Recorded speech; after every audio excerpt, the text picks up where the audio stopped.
Hello mga kapakners! Welcome back to our YouTube channel. It's Pakners Farm Vlog, ang kapakners nyo sa paghahayupan.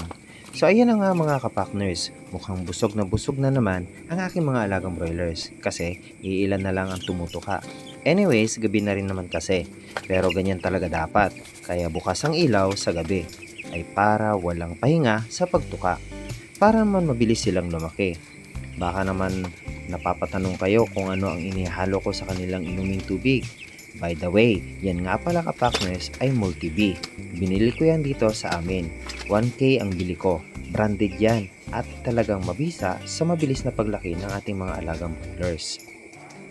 Nga pala mga kapakners, pasupport naman sa aking FB page na Kapakners Farm lang. Dito ko po i-upload ang iba ko pang mga videos. So paano mga kapakners? Hanggang sa muli!